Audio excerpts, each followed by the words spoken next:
Hey everyone, welcome. Today, we're diving into a place that's just bursting with beauty and raw power, Yellowstone National Park.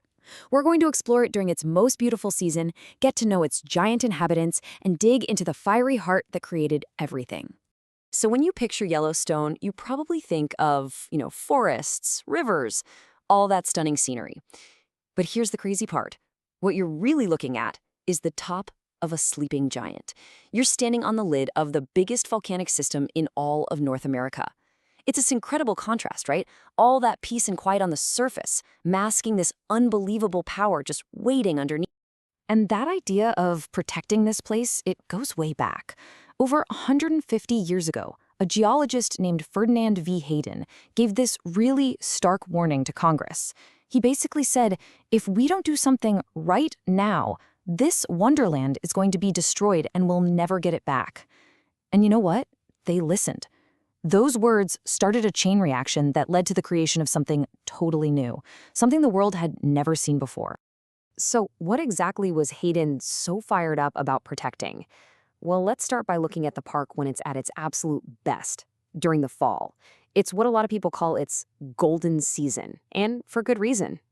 Okay, so picture this. The summer crowds are gone, and the whole park just transforms. The air gets crisp and cool, the aspen trees just explode into these incredible golden colors, and the animals, they're suddenly everywhere, much more active. It's the perfect time for some quiet moments watching the geysers without a huge crowd, and you get to see one of nature's greatest shows, the annual elk rut. And speaking of wildlife, that's actually the perfect segue. Let's talk more about the park's most famous residents. I'm talking about the giants, the huge animals that really define this place. Yeah, during that fall rut, you can hear the bugle of a bull elk echoing all through the valleys. It's this powerful, really primal sound. And if you go to a spot like Mammoth Hot Springs, you basically have a front row seat to all the drama. But believe me, the elk are just one piece of a much, much bigger story. Yellowstone is, to put it simply, the most important sanctuary for large animals, megafauna, in the entire contiguous United States. It's a place where you can still see these massive, free-roaming herds of bison and elk, just like they have for centuries. It makes the whole ecosystem feel, well, ancient.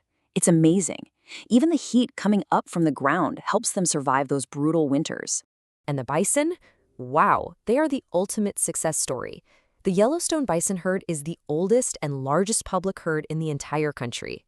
Get this. Back in 1902, there were fewer than 50 bison left in the park. 50. But by 2005, that number had skyrocketed to almost 5,000. I mean, what an incredible comeback story. But there's another really dramatic story here, and it's about the wolf. For years, wolves were hunted down until they were completely, totally gone from the park, wiped out by 1926. But then, in this huge landmark conservation effort in the 90s, they were reintroduced. And today, a healthy population of wolves is back, roaming the park and bringing a crucial part of the ecosystem back into balance. Okay, so we've talked about the life on the surface. Now let's go deeper. Let's talk about the massive geological engine that powers everything in Yellowstone, those incredible forces churning away far beneath our feet. You know, when the first explorers and mountain men, guys like John Coulter, came back from this area, they had some wild stories. They talked about boiling mud, rivers that steamed, and water just shooting straight out of the ground. People back east thought they were crazy, just making it all up. Their descriptions were so out there, the place got a nickname, Coulter's Hell. But here's the thing, the reality was even more wild than their stories.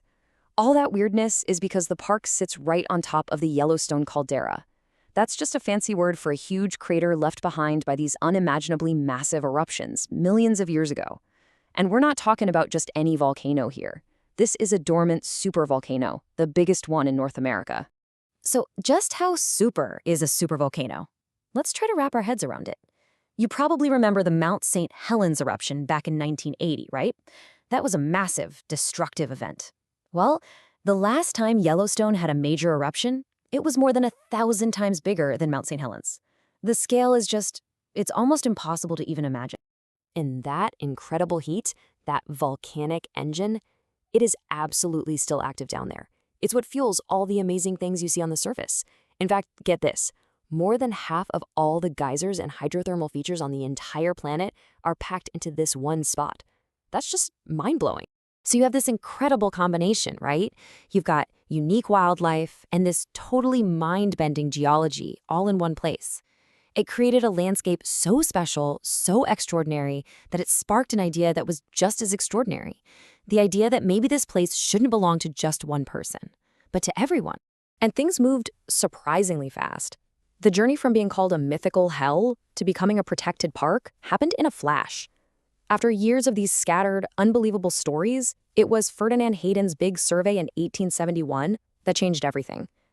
He brought back photographs and scientific proof that Congress just couldn't ignore. And just 1 year after that, they passed a law that was completely unprecedented. And this, right here, this is the core of it. This was the revolutionary part.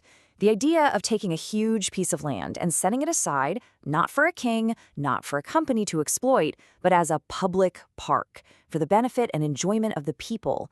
I mean, that was a totally radical concept at the time. This was the moment the whole idea of a national park was born, and it's an idea that eventually spread all over the world. And that decision, the one they made way back then, it's not just some dusty footnote in a history book. It has a real, direct, and powerful impact on what every single one of us can go see and experience right now, today. Think about it. Everything we've been talking about, those massive herds of bison, the incredible story of the wolves' return, the fact that we can all go and watch Old Faithful erupt, all of it exists because of that one single act of preservation. The park we get to enjoy today is the living, breathing legacy of their foresight. So in the end, Yellowstone was so much more than just a piece of land. It was an idea that was made real. It was proof that we, as a people, could choose to protect our most amazing natural treasures for everyone forever. And that really just leaves us with one big question, right? As we look ahead and face all new kinds of challenges, how are we going to carry that powerful legacy forward for the next 150 years?